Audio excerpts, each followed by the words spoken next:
معنا نجم المعلقين المعلق عبد النادي. اهلا ومرحبا بحضرتك يا فندم. اهلا بيك كابتن، اهلا بيك واهلا بكل الساده المشاهدين لبرنامج مواطن. مرحبا بسعادتك يا فندم. خلال تكريم اسر الشهداء ده حضرتك رساله بتوجهها تقول لهم ايه للاسر الشهداء؟ انا عاوز اشكر اولا قناه مصر الحياه برنامج مواطن، اشكر حضراتكم ان انتم بالفعل يعني بتسعوا وراء الحدث، وده قليل قوي لما بنلاقيه. نورتونا في محافظه الغربيه وبالتحديد مركز شباب الجبريه. النهارده يوم رياضي في ظل اللي احنا بنعانيه من كورونا، الا ان الاحتياطات الاحترازيه اتخذت للعيبه قبل بدايه المباريات.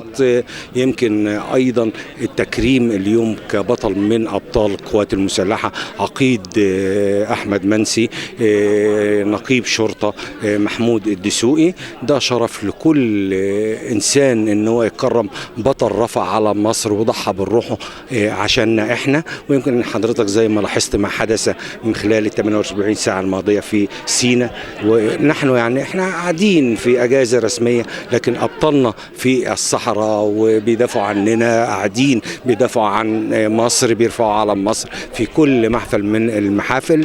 يعني اعتقد اقول ان الشهداء برغم ان هم احياء عند ربنا زي ما ربنا قال في القرآن الكريم، ولكن هو الفرقه بس هي اللي بتتعبنا فيها، لكن هم متواجدين. لكن انا برضه عاوز اقول ان الرياضه عامل اساسي في تكريم الطب، في تكريم القوات المسلحه، في تكريم الشهداء، هي الرياضه. مفيش. انا عاوز اشكر الدكتور محمد خليفه بالفعل راعي الرياضه والرياضيين في محافظه الغربيه ان هو فكر في يعني هذا الحدث الكبير. ويعني زي ما انت حضرتك شايف كوكبه من النجوم، كابتن محمود المشائي، كابتن عمرو رمضان، ودمت من نجوم غزل المحله، والله يرحمهم ويا رب كده يكون يحفظ مصر من كل سوء ويخلي رئيس مصر عبد الفتاح السيسي.